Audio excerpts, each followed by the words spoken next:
We are joined now live at a news conference in Ohio. We're told that local officials are going to be speaking about the indictment and arrest now of a university police officer in the death of a man who was driving with no front license plate and ended up being shot in the head by the police officer. The county prosecutor came involved, and as at his request, we've turned everything over to the prosecutor, and he commissioned the grand jury process, which concluded its work either late yesterday or first thing this morning.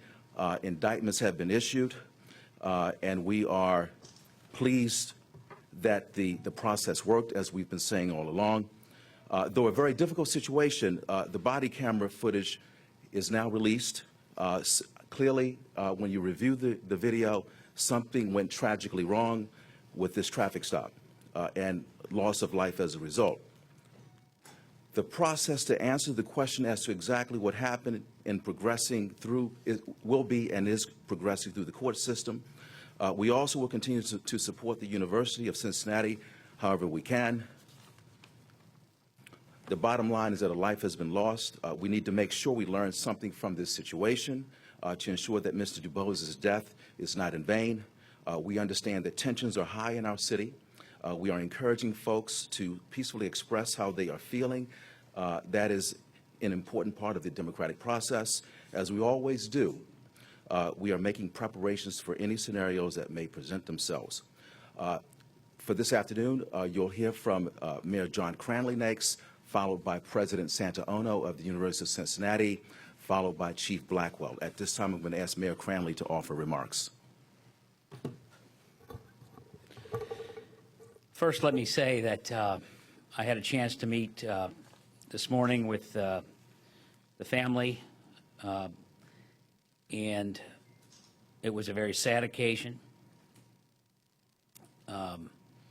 Lots of tears. But I will tell you that, as you heard in the press conference just a little while ago, that the family is in mourning, but also wants to honor the spirit of Samuel's life. And as they described him, he was a jokester, but he was not a violent man. And they want him to be remembered as such, and they want this city to act in a way to honor his spirit. And I, on behalf of the city, was able to express our condolences to the family, and I want to thank the family for their leadership for this city at this time. The second thing I want to say is that I think we all hoped that the charges that would come out of the grand jury would match the video, the actions on the video.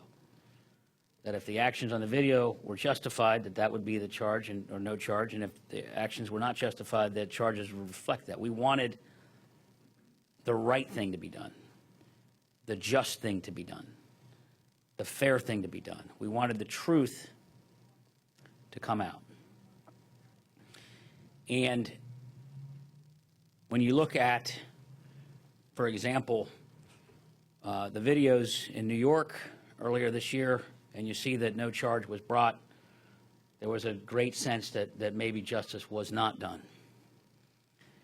In this case, I want to thank Prosecutor Joe Dieters for his extraordinary leadership, not for pushing an agenda, but for doing the right thing. And I've known Joe for almost 20 years.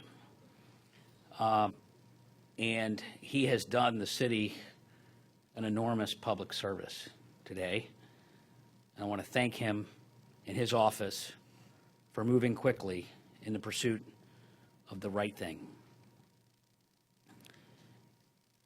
We are going to get through this with the help of the family and the help of the many people in this room. Our police department is prepared and ready to deal with anything that happens today or tomorrow or the next couple of days.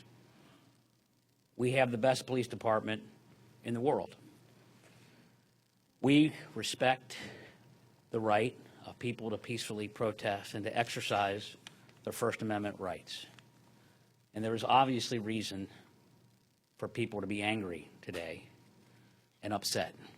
and people deserve the right to be able to do so in a public manner. That's what this country is all about. And our police department is prepared to respect that.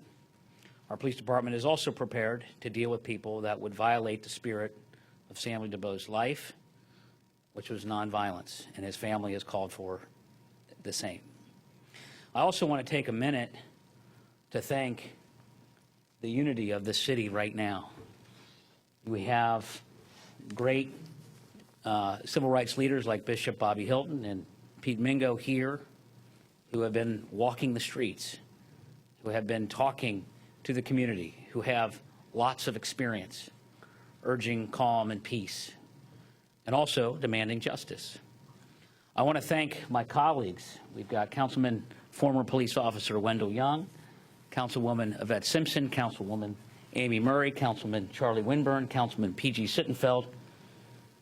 I know Councilman Smitherman is on a family vacation, but he has been checking in constantly and asking what he can do to help. You know, Woody Allen famously said, half of life is just showing up.